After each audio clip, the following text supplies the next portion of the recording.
Cette conférence va maintenant être enregistrée. Bon, bonsoir à tous. Il est 19h30, donc nous allons lancer cette quatrième web conférence là, dans le cadre de la Brest Basketball Coach. Voilà, on a pu relancer ça à l'issue de ce deuxième confinement. Et sur cette semaine, je vous rappelle qu'on avait eu la chance d'accueillir Wani Muganguzi mardi soir pour une intervention sur le 1 contre 1 dans le jeu posté. Et puis ce soir, on a le plaisir de pouvoir accueillir Mathieu Lemercier, voilà, qui va pouvoir se présenter sur une intervention portée sur le management en formation et en senior et quelles différences, notamment, sont observées par rapport au type de management. Donc, tout d'abord, merci Mathieu d'avoir répondu présent et de ta disponibilité. Et puis, juste vous rappeler quelques règles de fonctionnement. La première, c'est que afin de limiter les interférences, il faudra conserver les micros et également les caméras désactivées. Et puis, par contre, vous pouvez interagir, intervenir via le chat, voilà, en posant vos questions, auxquelles on prendra le temps aussi de relayer auprès de Mathieu pour qu'il puisse, dans la mesure du possible, y répondre. Donc encore une fois, Mathieu, merci d'être présent avec nous. Je vais te permettre de pouvoir partager ta présentation et de débuter ton intervention. Ok.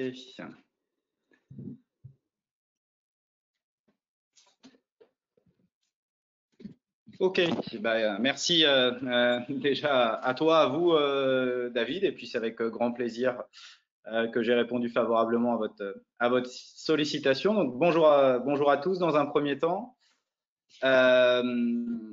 Juste en introduction avant, puisque tu m'as demandé de me présenter, je pense que ça me semblait important de vous parler un petit peu de l'esprit que je souhaitais donner à cette intervention autour de la thématique du management. Donc, je ne vais pas faire quelque chose de théorique parce que c'est pas forcément ma façon de faire et ma tasse de thé. Forcément, je vais essayer de vous apporter des outils que moi j'ai pu expérimenter, mais surtout, je souhaite que ça soit le plus interactif possible dans l'échange, et puis qu'au travers de partage d'expériences, donc qui sont les miennes, qui sont ce qu'elles sont jusqu'à aujourd'hui.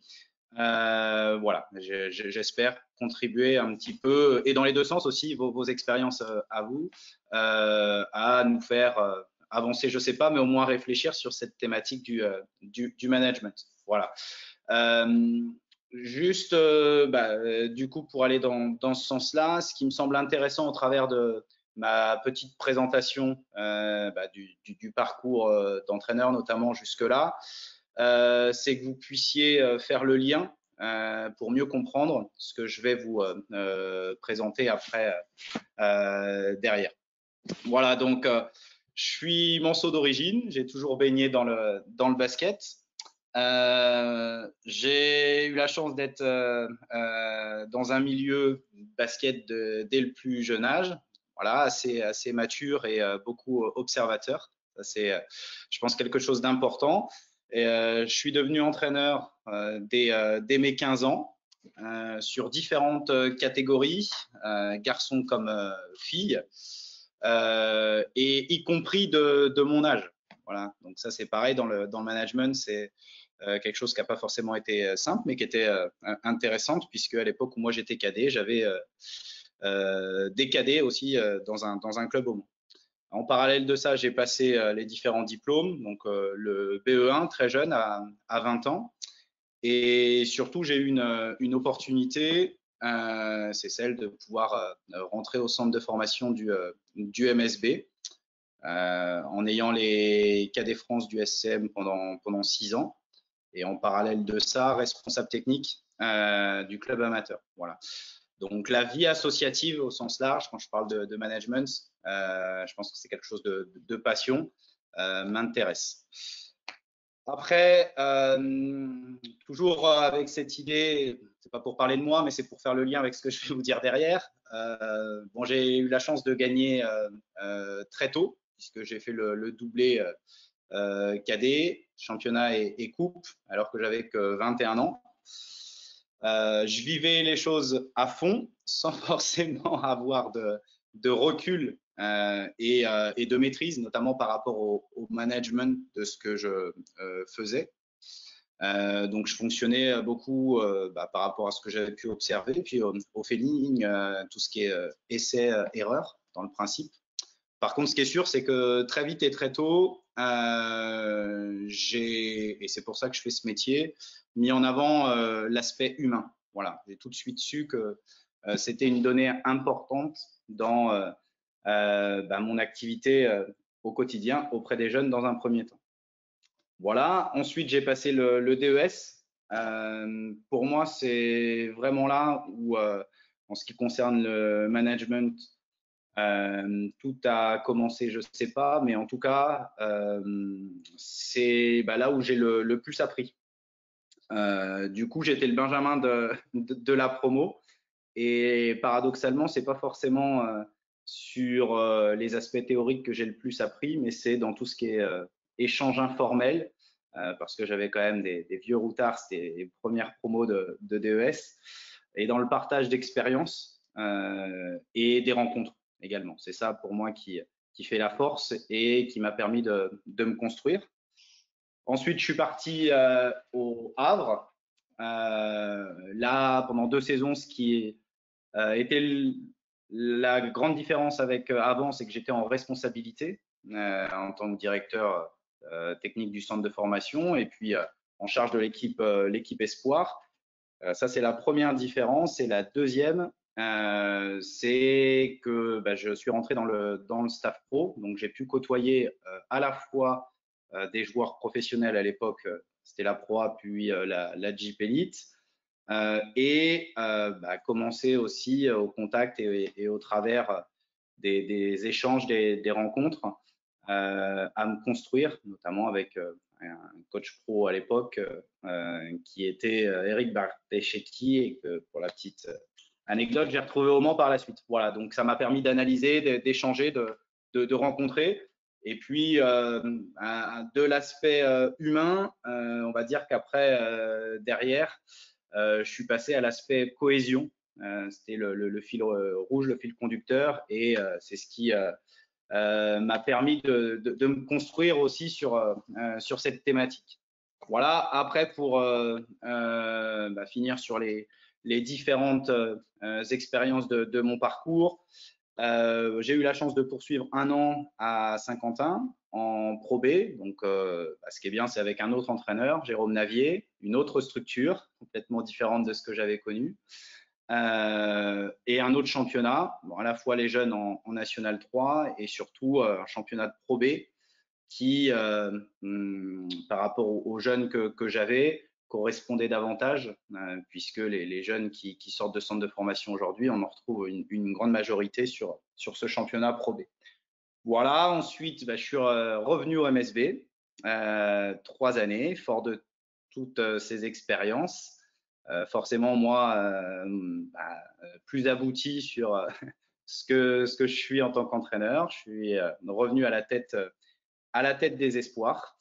Voilà, donc je vous ferai le lien après justement sur cette thématique pendant ces 3 années-là. Et puis à l'intersaison dernière, j'en ai eu un petit peu marre. Ça faisait 12 ans que j'étais sur les jeunes. J'avais fait le tour de la formation et j'ai eu besoin de voir autre chose. À volonté de travailler avec des adultes déjà. J'aurais pu être assistant à temps plein en LNB, mais j'ai fait le choix d'être en responsabilité. Ça, c'était important aussi pour moi dans un second temps. Et puis, j'avais surtout envie d'imprégner ma patte sur un projet, construire mon identité. Voilà, et c'est pour ces raisons-là que j'ai fait le choix de partir sur des championnats nationaux, et en l'occurrence parce que à la fois le projet et l'aspect humain m'a tout de suite séduit, et puis surtout ça me correspondait, on s'est très vite rejoint. Et c'est comme ça que je suis au Pays de Fougères Basket depuis l'été dernier. Voilà un petit peu pour mon parcours. Encore une fois, hein, c'est pas pour parler de moi, c'est pour que vous compreniez mieux aussi comment je me suis construit et ce qui m'amène du coup à vous dire et à vous présenter un petit peu les deux grands pôles, ou en tout cas les deux grandes idées importantes pour moi quand on parle de management. Je pense que ce qui est essentiel aujourd'hui, si on veut être performant dans le management, c'est déjà aimer s'intéresser aux autres au sens large des choses. Voilà, ça c'est la première chose. Et puis la deuxième chose, c'est pour être un bon manager, je ne sais pas ce que ça veut dire, voilà, donc je n'utiliserai pas ce terme-là, il n'y a pas de bon ou mauvais, mais en tout cas, pour moi, pour être performant dans le management, et c'est comme ça que je me suis construit, ça a été important de mieux me connaître pour justement mieux communiquer avec les autres et mieux les comprendre. Voilà un petit peu les deux pôles, on va dire, les deux leitmotifs qui font écho et qui résonnent et qui guident un petit peu mon action au quotidien. Voilà. Ensuite, du coup, alors l'idée, j'ai pas fait de présentation théorique. Je vais vous présenter quelques petits outils, mais surtout ce qui me semblait important avant que on rentre dans le vif du sujet, c'est que vous puissiez avoir, parce qu'il y a beaucoup de choses qui se passent dans ma tête. Voilà, c'est aussi ça le manager, c'est beaucoup de réflexion, de remise en question. C'est que je puisse vous présenter un petit peu la trame et le fil conducteur de mon intervention pour savoir où je vais et que vous puissiez tant bien que mal me suivre. Donc pour moi, quand on parle de alors la thématique, je la rappelle, c'est management de jeunes on et de seniors, quelle différence? Pour moi, on va dire le gros point commun, c'est que on reste des entraîneurs de basket. Donc le postulat de départ, c'est ça, c'est quoi qu'il arrive, je suis avant tout un entraîneur de basket. Par contre, j'ai bien fait le distinguo avant de parler de jeunes, de seniors, voilà, de public, sur le rôle, la fonction qui est un petit peu différente pour moi, la casquette. Et on va dire que j'ai résumé ça quand je me suis placé justement sur des jeunes en formation sous l'étiquette éducateur. Voilà. Alors que au travers mes expériences d'assistant et aujourd'hui de coach de National 2, je me considère davantage comme un manager. Voilà, donc c'est ces deux grandes différences. Alors, c'est jamais pour moi tout blanc, tout noir, c'est-à-dire qu'on navigue entre les deux. Je suis pas d'un côté où j'ai pas été d'un côté éducateur et de l'autre côté manager. Par contre, ce qui prend le dessus et la dominante, avec les jeunes, en tout cas pour moi, c'était le côté éducateur et avec les seniors, c'est le côté manager. Voilà. Et puis à chaque fois, je déclinerai justement des sous-parties sur quel public, quand j'ai été éducateur, quel environnement, et puis surtout quel a été mon positionnement moi en tant qu'éducateur. Et ensuite, même chose aujourd'hui en tant que manager, quel public, quel environnement et quel positionnement. Voilà pour ma petite introduction et présentation. David, est-ce que, avant que je rentre dans le vif du sujet, tu as des choses particulières, des questions ou tu veux rebondir? Alors, sur le chat, il y a pas de questions des internautes, mais je le rappelle, n'hésitez pas à poser vos questions via le chat pour pouvoir les relayer auprès de Mathieu. Sinon, moi, j'avais une première interrogation pour éclaircir justement le débat. Est-ce que toi, tu avais une définition relativement simple entre la posture d'un éducateur et puis celle de manager, voilà, pour que les gens puissent aussi bien comprendre le débat, le sujet? Oui, alors je vais tenter d'y répondre en développant après derrière justement mon intervention. Mais une définition toute faite, non, bien évidemment, mais disons que l'éducateur, il est là pour transmettre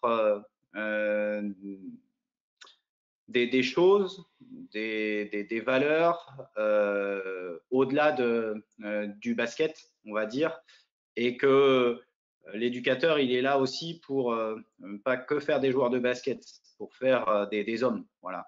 Alors que le manager, bah, il a déjà des hommes en main et lui, il s'occupe à la fois du basketteur, mais avec il y a une notion de temporalité aussi là-dedans. Le manager, il a plutôt une action immédiate, alors que l'éducateur, il a une action sur la durée, une notion de développement. Il y a de l'accompagnement dans les deux cas, mais pas sur la même durée et pas sur, on va dire, le même canal.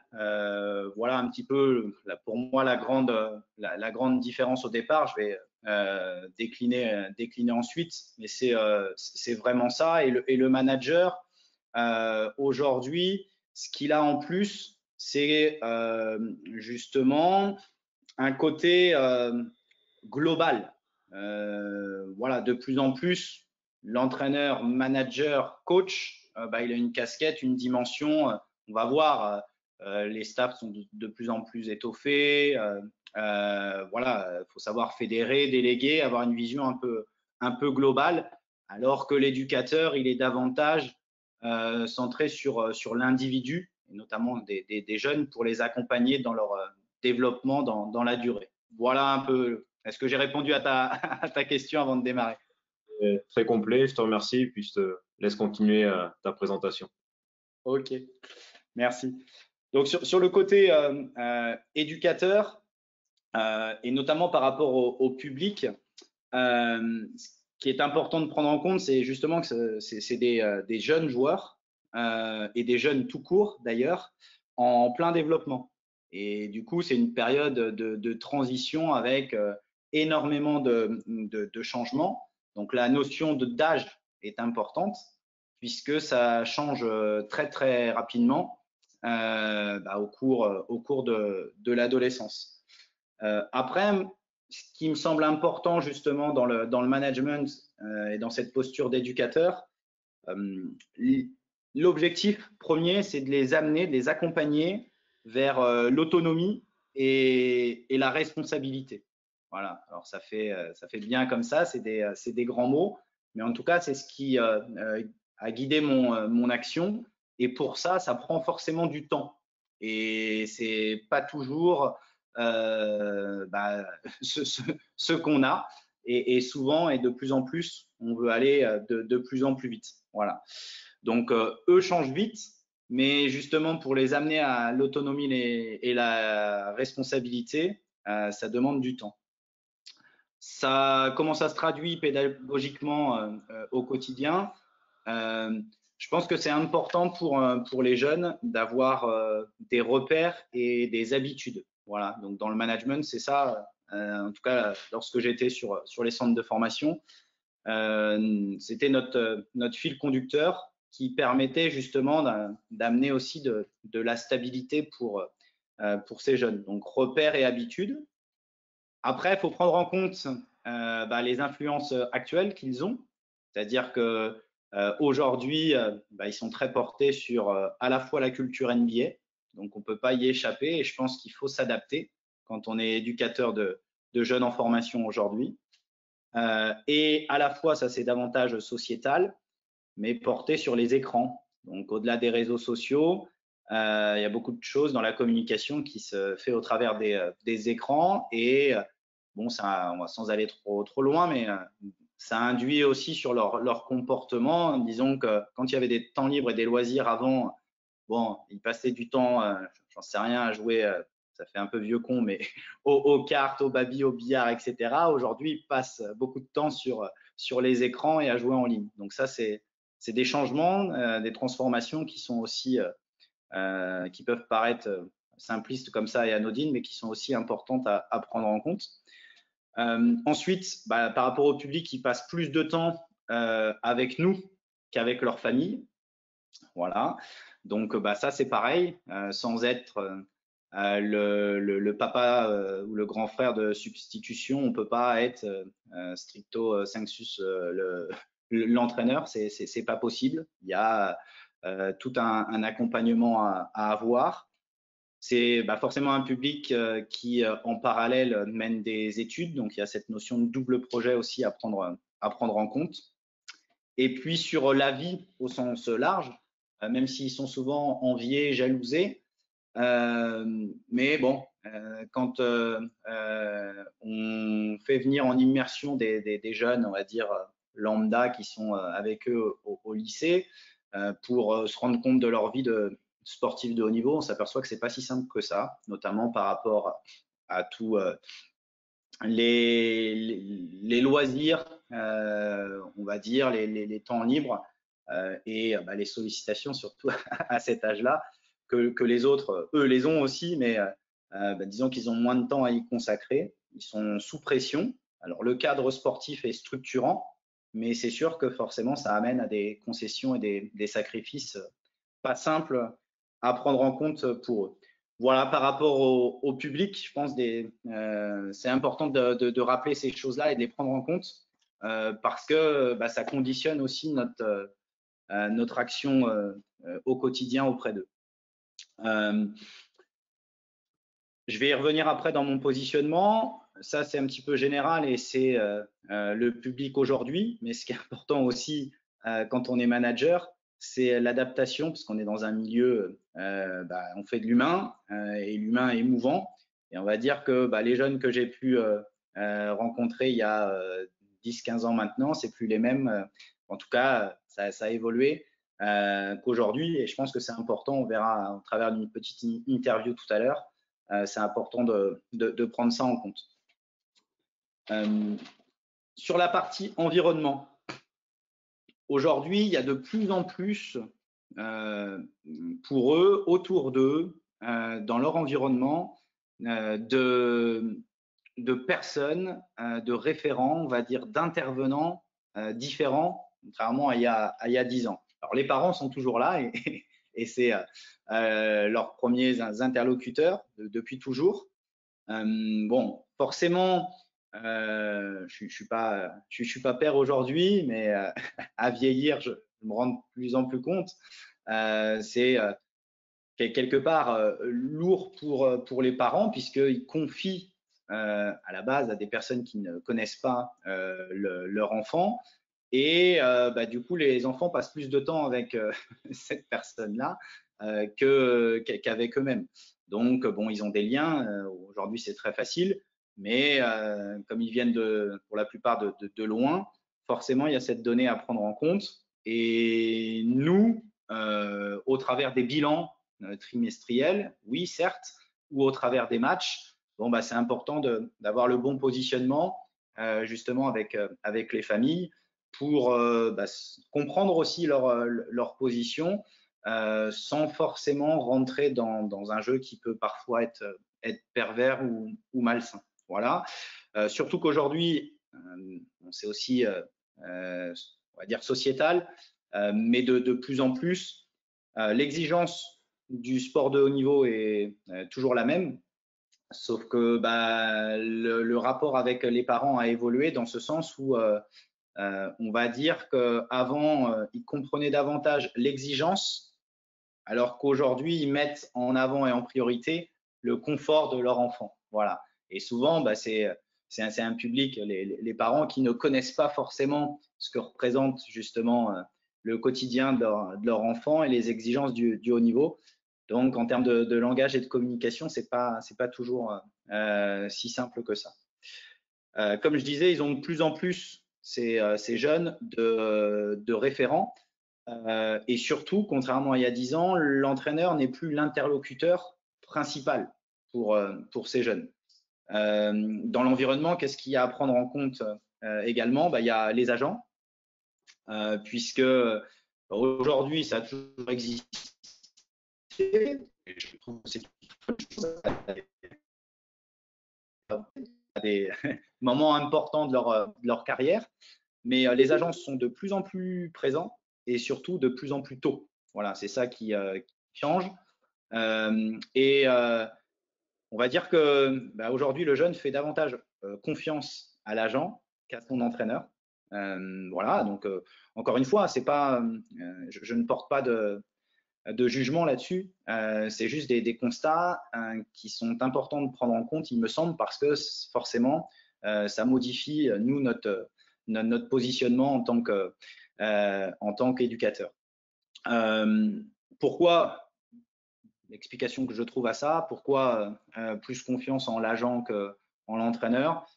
Sûrement parce que même si les discours des agents vont, et pour la grande majorité aujourd'hui, dans le sens des discours des clubs, c'est pas ça, mais disons que nous, on les a au quotidien et que les agents, ils les ont que ponctuellement. Donc, on va dire que pour le jeune, c'est plus facile de se réfugier dans un certain confort, alors que au quotidien, les exigences font qu'ils sont davantage dans l'inconfort.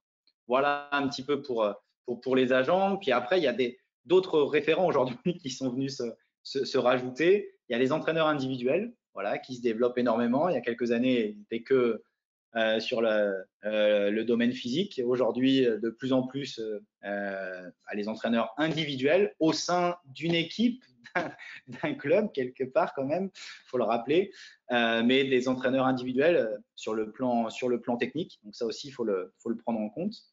Et puis les clubs qui ont, pour moi, évolué, en tout cas ceux dans lesquels je suis passé, et puis au travers des échanges que j'ai pu avoir eu avec les collègues.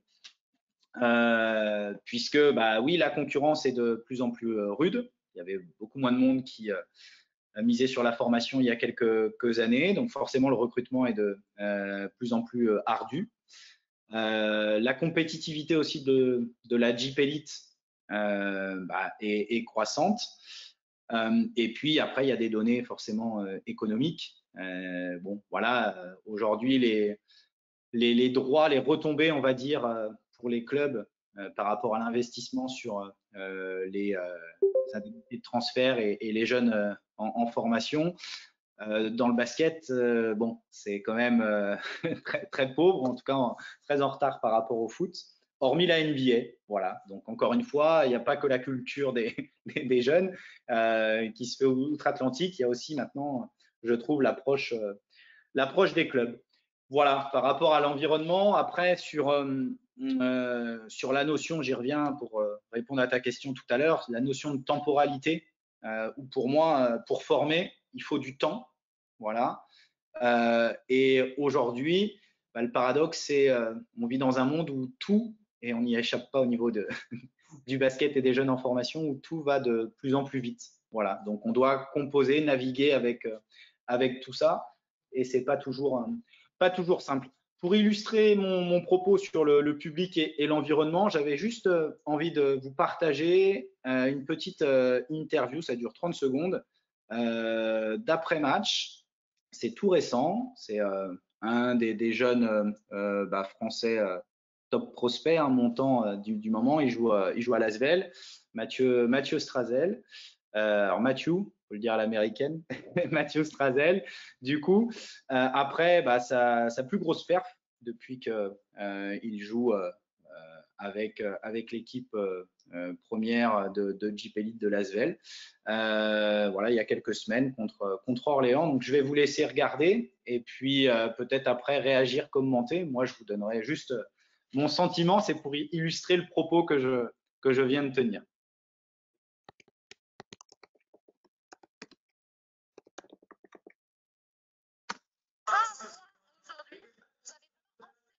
C'était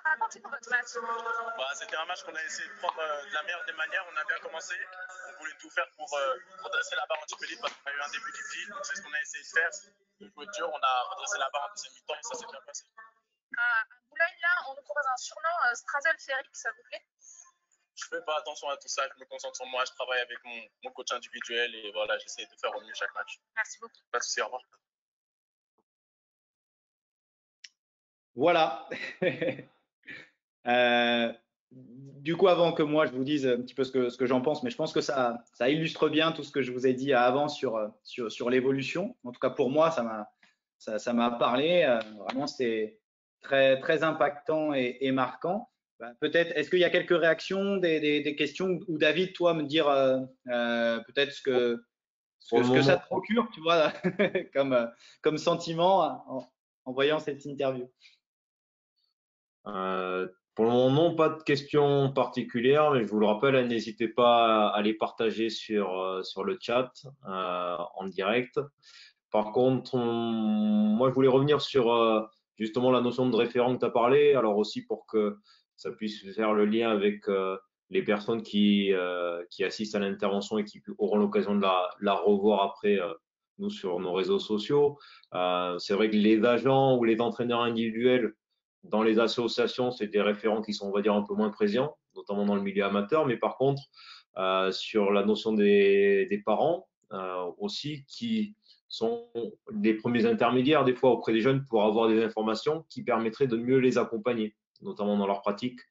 Est-ce que toi, tu avais des outils ou des principes de fonctionnement pour justement essayer de gagner l'adhésion des parents à ton projet en tant qu'éducateur? Et si tu as des exemples un petit peu à donner ou des outils par rapport à ça, en fait. Oui, après, bon, moi j'ai eu la chance aussi de travailler dans des clubs plutôt structurés, notamment au Mans.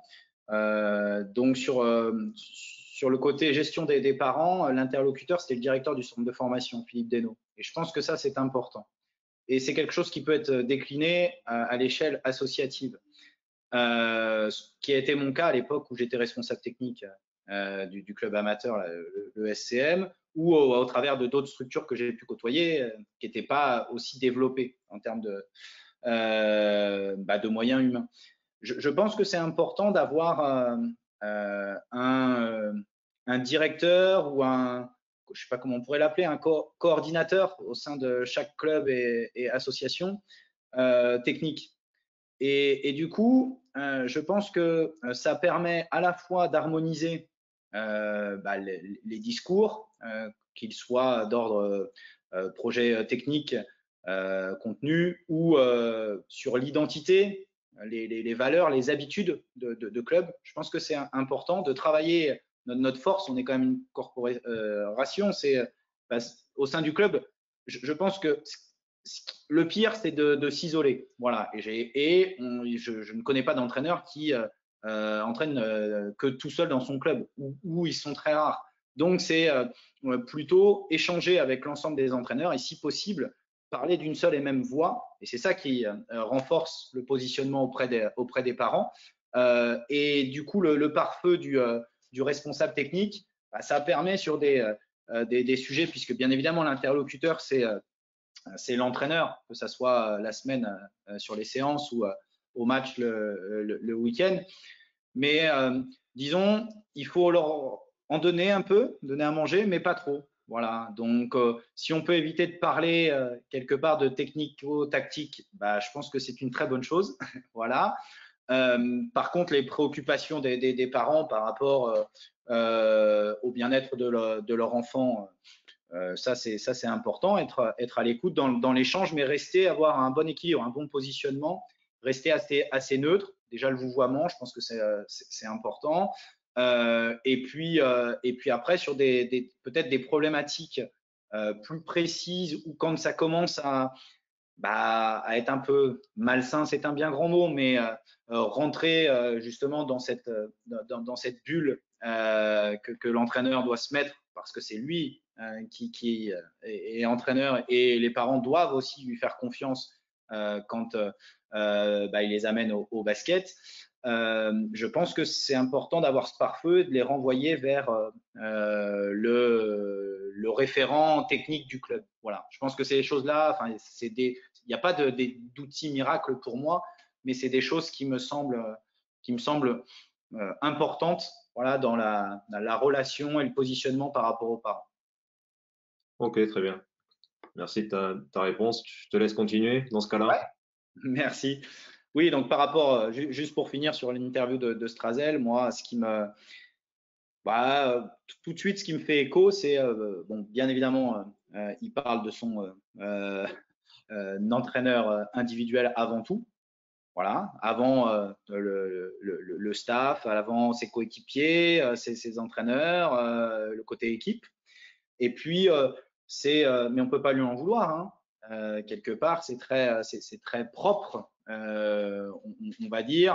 Alors, il est jeune, certes, par rapport à la notion de maturité, mais moi, ça manque un peu de. Il vient de faire une perf, putain, tu vois, un super truc et un peu de spontanéité, d'émotion. C'est ça qui, voilà, c'est très neutre aujourd'hui, oui, très professionnel déjà. Malgré son jeune âge, et très respectueux, poli, il n'y a pas de souci, mais très protocolaire. Donc il y a ces deux choses-là. C'est que la première pensée, elle va à l'entraîneur individuel, et la deuxième, c'est que c'est plutôt assez lisse, et ça manque d'émotion. Et pour moi, ça c'est une notion importante dans le management. C'est la vie au sens large. Voilà pour la petite parenthèse de cette interview. Pour finir sur l'aspect éducateur et notamment dans le positionnement, il a été évolutif, mon positionnement, vous l'aurez bien compris, à la fois parce que les générations changent, à la fois parce que la catégorie aussi change malgré tout. À l'époque où j'ai eu des U18, c'est différent des années notamment quand je suis revenu au Mans en espoir. Parce que les U18, on va dire qu'il y a encore un projet, c'est un peu l'équipe phare maintenant des centres de formation. Ils sont encore un peu jeunes et insouciants quelque part, un projet collectif. Là où les espoirs, c'est une catégorie, il y a plein d'avantages pour moi, de bonnes choses dans le championnat espoir, notamment comme support de développement. Par contre, c'est un championnat un petit peu bâtard, un championnat qui n'en est pas un, puisque aujourd'hui, ils sont pris entre deux feux. Dans l'équipe espoir, il y a souvent beaucoup de cadets. Il y en a qui sont avec les pros. Donc, pour avoir, on va dire, un projet collectif dans le championnat espoir, en tout cas, moi, je n'ai pas réussi sur mon retour au Mans, plus au Havre, parce que j'avais des jeunes plus âgés. Mais en tout cas, de mon expérience, ça a été plus compliqué, et c'est ce qui m'a aussi amené à évoluer différemment par rapport à ces caractéristiques du championnat espoir. Et puis, moi aussi, forcément, en 10 ans, même si du coup, je m'estime encore jeune, mais j'ai vieilli et évolué. Donc, tout ça, voilà, c'est important. Et le positionnement d'éducateur, on va dire qu'il y a 10 ans, il était davantage sur le côté entraîneur. Et puis, j'ai migré petit à petit dans le domaine de la formation vers le côté développeur de talents individuels. Voilà le positionnement dans le management. Donc, ça s'est traduit comment? Ça s'est traduit sur beaucoup d'individualisation. Voilà, aujourd'hui, je trouve sur l'accompagnement, le management et les jeunes en formation, c'est beaucoup d'individualisation. Donc, on a tout individualisé, des plannings aux formes de jeu, voilà, où on a ciblé, donc au détriment forcément d'autres joueurs, mais on a ciblé les prospects, et les formes de jeu étaient en conséquence, voilà, avec beaucoup d'isolation pour les mettre en avant, en valeur. L'individualisation sur des retours individuels, beaucoup en vidéo, voilà, cet outil est important pour moi dans le management. Les entretiens, donc je peux peut-être c'est ça que je voulais vous montrer, qui est intéressant pour moi aussi aujourd'hui, c'est avoir une trame justement, puisque ils sont de plus en plus individualistes, et la société fait que on individualise aussi davantage.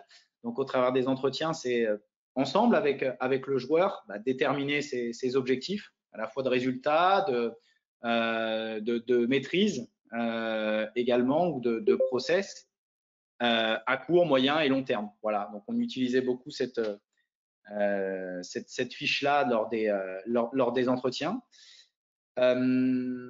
Et puis, de plus en plus, au sein des staffs, du coup, est apparu et je trouve que c'est une très bonne chose, notamment parce que c'est des jeunes qui, au niveau de la maturité, tout bouge, tout change, c'est mouvant quasi quotidiennement, j'allais te dire.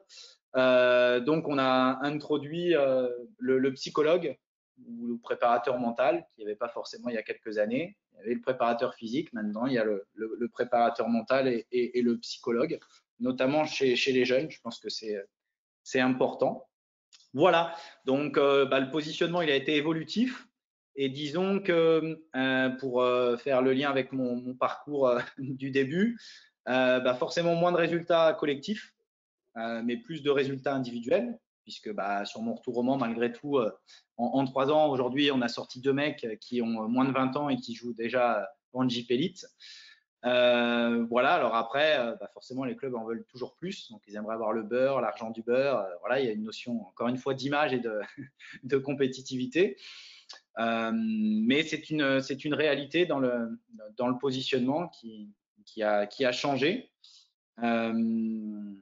Et je pense que vous l'aurez un petit peu compris. Du coup, moi, je me suis adapté.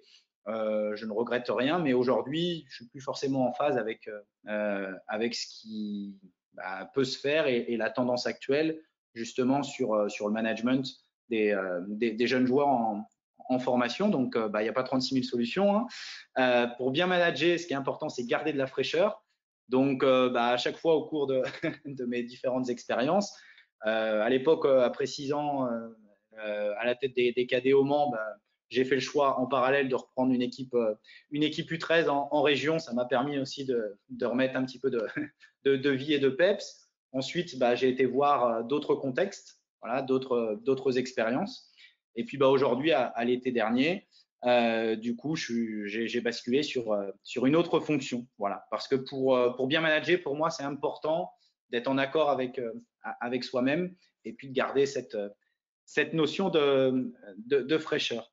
Voilà. Avant que je reparte sur le côté justement manager et que je poursuive la deuxième partie de mon intervention, est-ce qu'il y a des choses Oui, alors, particulières? 2 questions. Une de Sébastien Darier, par rapport notamment toi au fait que quand tu as souhaité impulser et mettre en place tes projets, tes principes et puis ton mode de fonctionnement, est-ce que tu as rencontré des problèmes d'adhésion et est-ce que c'était des fois pas forcément adapté, notamment au groupe et puis au niveau de jeu que tu avais? Et si oui, comment tu as réagi en tant que manager par rapport à ça? Et le débat, c'est un peu quelle concession ou compromis par rapport à ta philosophie et ce que tu as souhaité mettre en place en fait par rapport à ça. Écoute, des problématiques, mais je vous apprends rien et je pense qu'on en a tous et du coup tous les entraîneurs qui sont avec nous en ont. Donc oui, et en même temps, j'ai envie de te dire, c'est aussi ce qui fait avancer et riche dans notre métier. Ça permet de se remettre en question. Donc, comment j'ai réagi? Oui, parfois, ma vision des choses, mes valeurs, on va dire, où ma philosophie a été ébranlée. Comment j'ai réagi? En m'adaptant. Parce que quelque part, à partir du moment où je me suis engagé dans un projet, du coup, j'en connais aussi les tenants et les aboutissants. Et pour moi, la structure, l'entité est plus importante que ma propre personne. Et puis quelque part, je me suis nourri aussi de ça. Et il y a voilà, c'est important d'avoir des convictions, mais pas de certitude. Donc, il y a des choses sur lesquelles j'ai évolué aussi. Donc, voilà. Et puis, j'ai aussi, j'espère, moi, contribué et des choses immuables ou très importantes pour moi. J'ai essayé c'est ça, pour moi, le management, c'est de les amener et de fédérer autour de moi, autour de ces valeurs-là. Donc, voilà, c'est beaucoup d'adaptation. Voilà, tout en prenant en compte la structure et puis après derrière évoluer aussi en tant qu'entraîneur, les choses, les impondérables, du coup s'accrocher au quotidien. Et puis, si ça peut nourrir aussi la structure, tant mieux.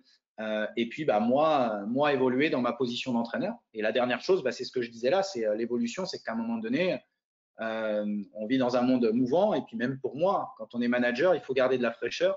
Donc, à un moment donné, se poser, réfléchir et s'engager dans une autre voie ou un autre projet. Ok, très, très bien. Je pense que ça a répondu à la question. La deuxième question, Monsieur Darier. c'était notamment plus sur tes interventions sur le terrain, que ce soit pour corriger, sanctionner ou secouer une équipe là, sur différents temps à l'entraînement, sur un temps mort lors des matchs.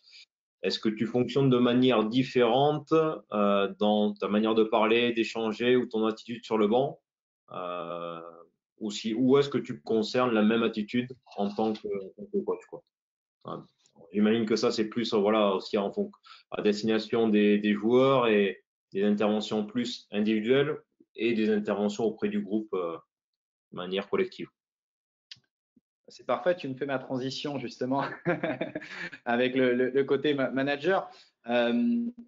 Du coup, pour moi, ce qui est important et le cœur du sujet, de la question là, en l'occurrence, et pour moi, dans ma vision du manager, c'est bien se connaître, mais bien se connaître soi-même. Mieux tu vas te connaître, mieux tu pourras interagir avec les autres. Donc, disons, j'ai évolué et je suis moi-même accompagné du coup depuis 6 ans, ce qui m'a permis, en fonction du public, de l'environnement, du coup moi aussi d'adapter mon positionnement.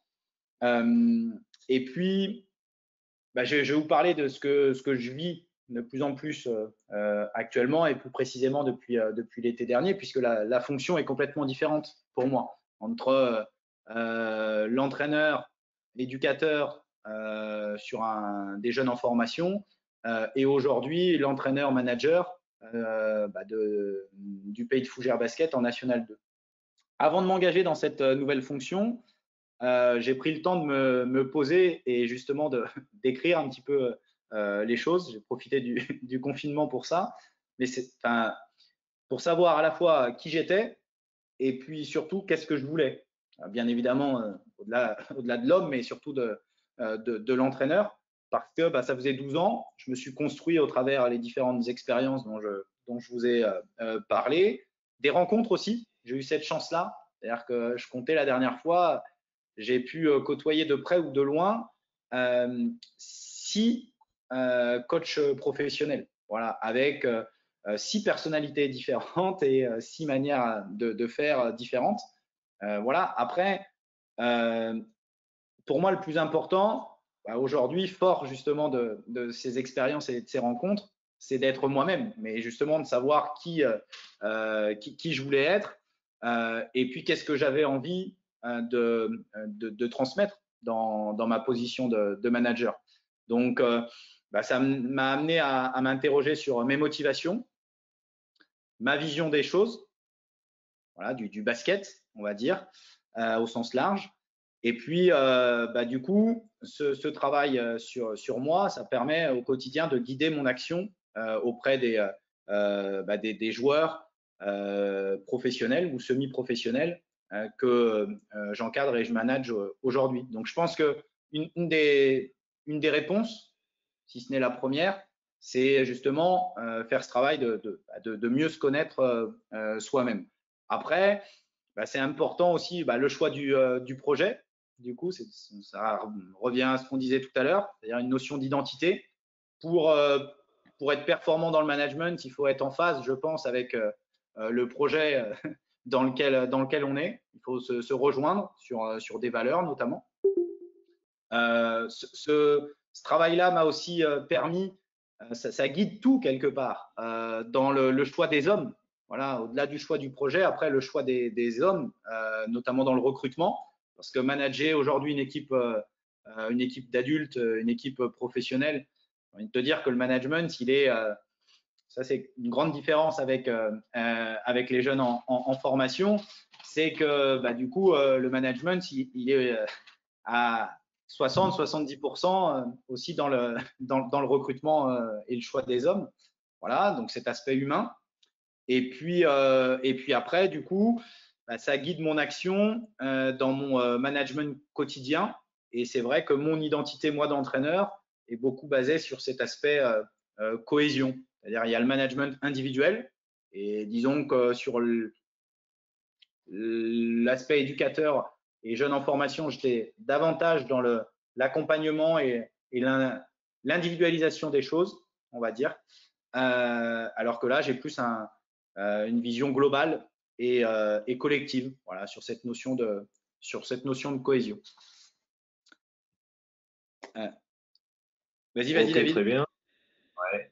Alors, il n'y a pas d'autres questions pour le moment, mais voilà, encore une fois, n'hésitez pas. Il nous reste une dizaine de minutes pour pouvoir justement interagir sur le sujet.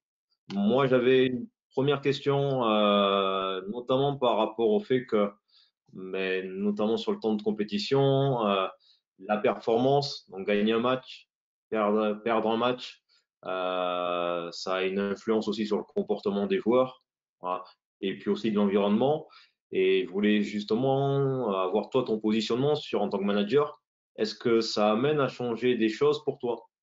Et notamment ta vision que tu avais chez les jeunes, ou peut-être c'est, comme tu l'évoquais, le projet individuel qui prime. Donc, voilà, le fait de performer individuellement ou pas, est-ce que ça t'a amené à changer certains de tes principes? Et puis, pareil, sur l'aspect un peu plus collectif, par contre, sur la performance collective chez les seniors, et toi, ton approche par rapport à ça, quoi.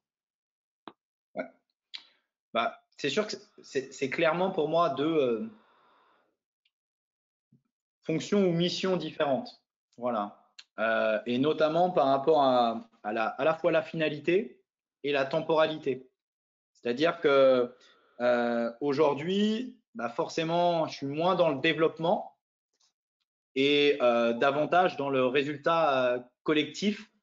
Et le développement, pour moi, ça, en termes de temps, ça représente forcément une période plus importante.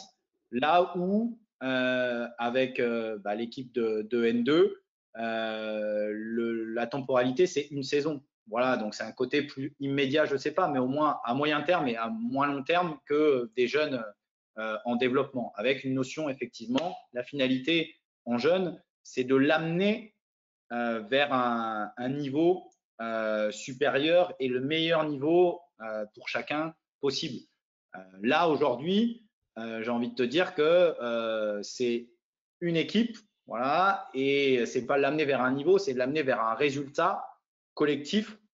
Et quelque part, on sait très bien, il y a très peu de clubs aujourd'hui qui ont une vision projet à moyen et long terme. Voilà, ça c'est pour moi, ça serait quelque chose d'important qui amènerait un peu plus de stabilité et de sérénité. Mais la réalité, il faut être pragmatique, c'est que on a une obligation de résultat quasi immédiate. Voilà. Pour autant, je pense que on peut réfléchir malgré tout sur une saison à cette notion de progression. Voilà. À la fois dans les profils, du coup, individuellement. Donc, par rapport au public, juste pour reprendre le fil de l'intervention, si tu veux, les publics aujourd'hui, quelles sont les spécificités du championnat N2? Malgré tout, je retrouve énormément d'anciens espoirs. Donc, on va dire qu'il y a une notion quand même de continuité. Voilà. Oui, on peut avoir des joueurs étrangers, mais la grosse différence, c'est que c'est des joueurs pro ou semi-pro. Ça veut dire que c'est leur travail et ils sont payés pour ça, contrairement aux jeunes. Voilà, il n'y a pas les mêmes enjeux. Forcément, il faut prendre en compte, surtout en N2, les situations extrasportives. Les jeunes, ils vont à l'école, mais tous, quasiment. Là, il y en a qui sont pros qui ne font que ça. Il y en a d'autres qui bossent à côté. Et en plus, ils ont des familles. Voilà, j'ai des pères de famille. Donc, je pense que quand on est manager d'une équipe senior, ce qui est important, c'est d'avoir une vision globale. global sur chacun d'entre eux et global au sens collectif. Après, si tu veux, je reviens au recrutement parce que c'est important. C'est pour moi ce qui conditionne le management sur la saison, la manière de construire l'équipe.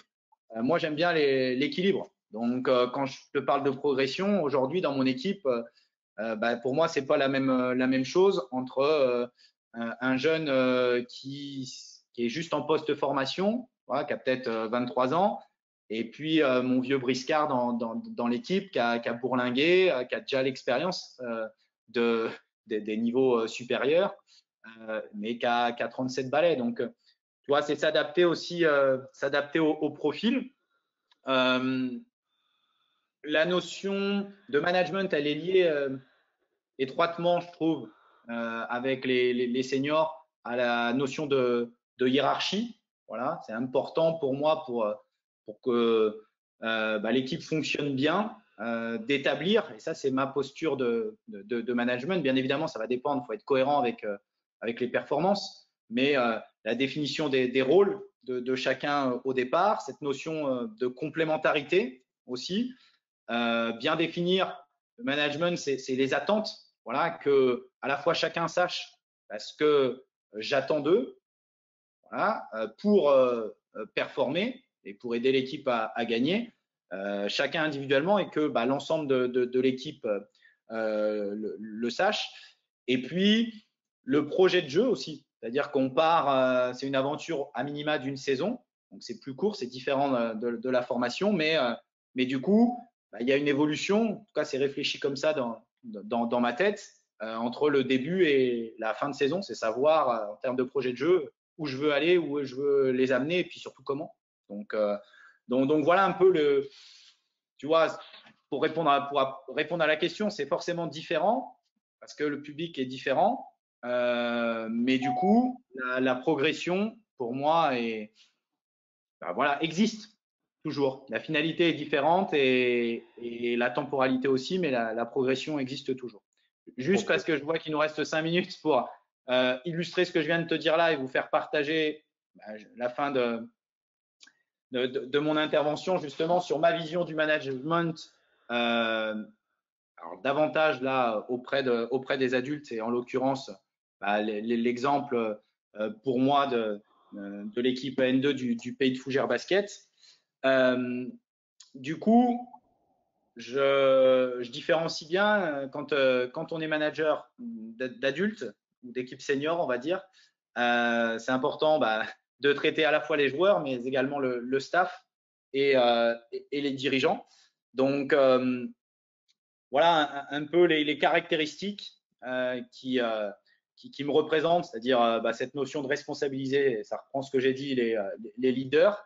On va dire que j'ai un management plus participatif avec eux par rapport aux autres. Je suis attaché à l'état d'esprit et aux valeurs. Voilà. Le positionnement peut-être qui est différent aussi entre le sportif et l'extra basket. Voilà, contrairement aux jeunes. À la notion de management participatif, est-ce que tu peux expliquer très simplement quoi ça correspond? Tu imagines que tu inclus donc un peu plus tes joueurs leaders dans… Exactement. Management participatif, pour moi, ça veut dire, c'est ce que j'ai décrit en dessous, c'est que souvent, je leur demande leur avis, on fait des points réguliers, si tu veux. Il y a des décisions qu'on prend ensemble, ou même que je délègue. Voilà pour moi un peu ce que veut dire le management participatif. Ok, d'accord. Merci. Après, au niveau des joueurs, justement, par rapport à mon identité et ma vision des choses, du coup, plus c'est clair au départ et expliqué, présenté sur le cadre de fonctionnement. Ça ne veut pas dire qu'il n'y aura pas de problème, mais moins ça nous expose à des problématiques et des difficultés derrière. Toujours avec cette notion de cohésion, donc organiser des temps de cohésion, du coup sur des stages de début de saison ou à d'autres moments. Hein. Voilà, il y a des outils que j'utilisais avec les jeunes et que j'utilise aussi avec les pros. tout ce qui est entretien, tout ce qui est réunion. Voilà, tout ça, c'est important. Et puis, le management avec les seniors aujourd'hui, comme je disais au départ, en préambule, c'est aimer s'intéresser aux autres en tant que manager. Donc, je pense que des petites attentions de manière informelle, il y a des échanges, on se voit tous les jours, voire quotidiennement.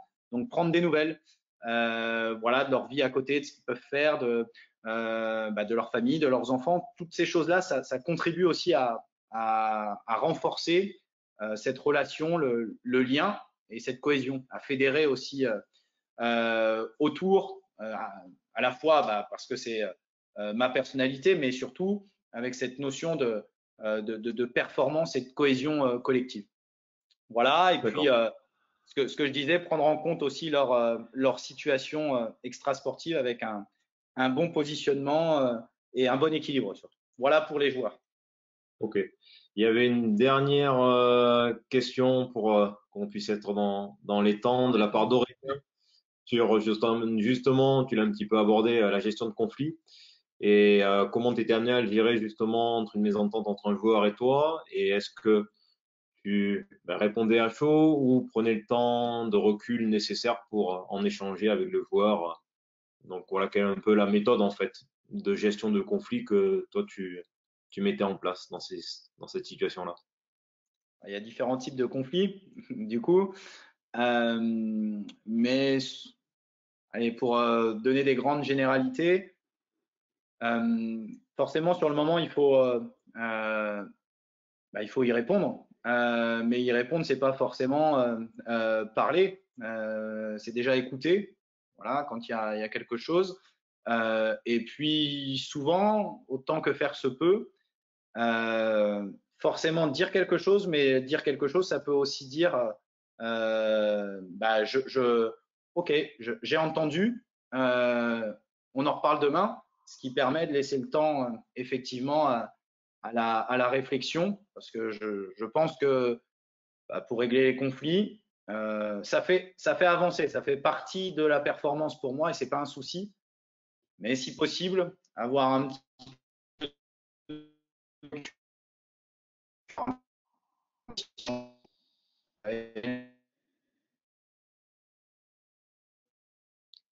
A priori, ça a un petit peu coupé.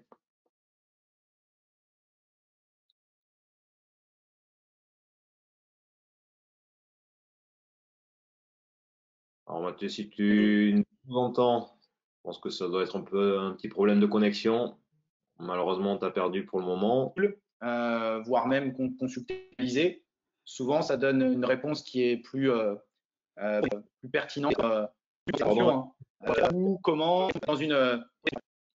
Tu as été coupé, je pense qu'il y avait eu un problème d'interférence avec le réseau, Allô, donc on a vu la première partie de ta réponse.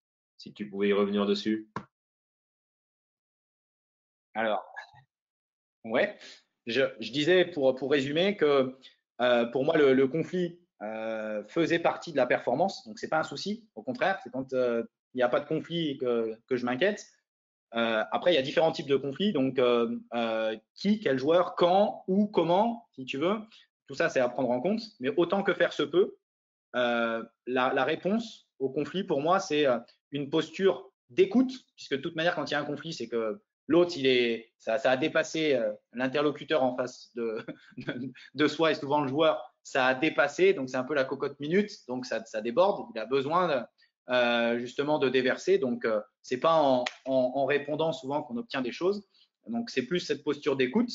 Par contre en répondant aussi sur le côté oui j'ai entendu, et du coup souvent autant que faire se peut prendre du recul et le temps à la fois de la réflexion, pourquoi pas de l'échange aussi, consulter, de l'analyse avant de revenir. Il ne faut pas laisser un conflit sans réponse, mais de revenir dans un second temps pour une réponse plus proportionnée, plus pertinente et efficace. Voilà un peu, si possible, ma manière de gérer les conflits. Ok, très bien. Pour ton retour. Peut-être le mot de la fin, si tu as un dernier message à faire passer aux gens qui…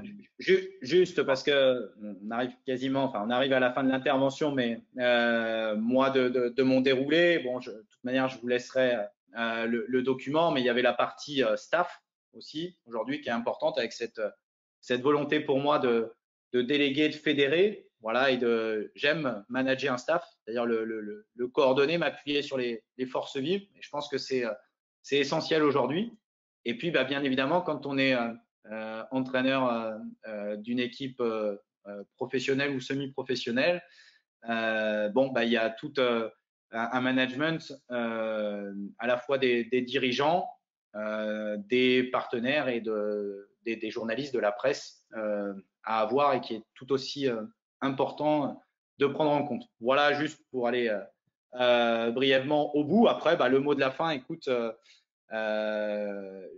j'espère que cette intervention vous a amené des choses, je ne sais pas, mais au moins à réfléchir et à continuer de vous construire, parce que c'est ça le plus important. C'est on apprend à tout âge, de toute expérience et de toute rencontre. Voilà, donc c'est comme ça aussi que moi, à la fois expérience, échange et puis rencontre, dans ce partage-là, que bah, aujourd'hui je suis ce que je suis, qui est différent d'il y a 10 ans, et j'espère être encore différent dans 10 ans. Donc voilà, en tant que manager, je pense que c'est important de continuer à se former quelque part, et au travers de cette intervention, et je vous en remercie, j'ai pris beaucoup de plaisir, bah, du coup ça m'a amené moi à réfléchir à la fois sur moi-même et puis bah, forcément au travers de ces échanges à progresser et j'espère devenir meilleur. Voilà.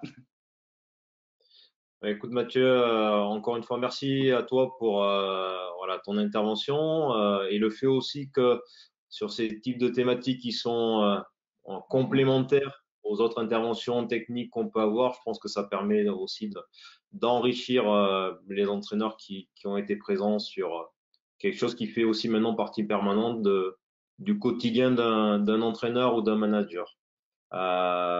Merci à vous aussi, même si on a dépassé un tout petit peu le temps imparti. Il faut savoir que la visioconférence a été enregistrée et sera remis à partir de demain sur la chaîne YouTube là, de la Brest Basketball Coach. Donc n'hésitez pas, si vous avez besoin, à aller la visionner. Et avant de vous laisser, juste vous partager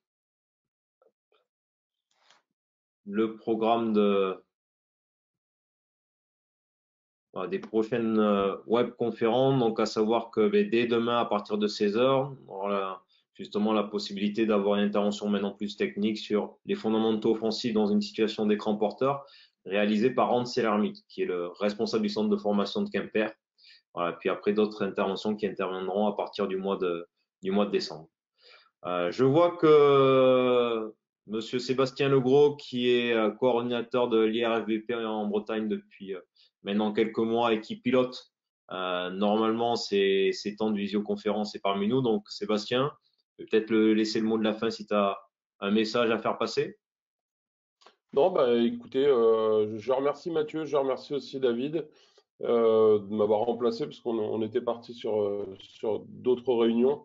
Merci à Mathieu pour. J'ai pas vu l'ensemble de l'intervention, mais en tout cas, ça m'a l'air fort intéressant et j'irai voir avec plaisir les replays. Donc, on mettra les replays. On a souvent des demandes des gens qui peuvent pas assister en direct. Donc, on essaiera de partager les documents. Puis, Mathieu, si tu veux nous faire passer aussi les documents présentation que tu as fait, on partagera tout. On a une page IRFBB aussi qui va sortir dans les prochaines semaines où on essaiera de sectoriser un petit peu tous les contenus qu'on partage et qu'on met en place. Voilà, donc un grand merci à vous deux en tout cas pour ces interventions toujours riches. Merci à vous. Merci à tous. On vous souhaite une bonne soirée et à très bientôt. À très vite. Salut. Au revoir. Au revoir.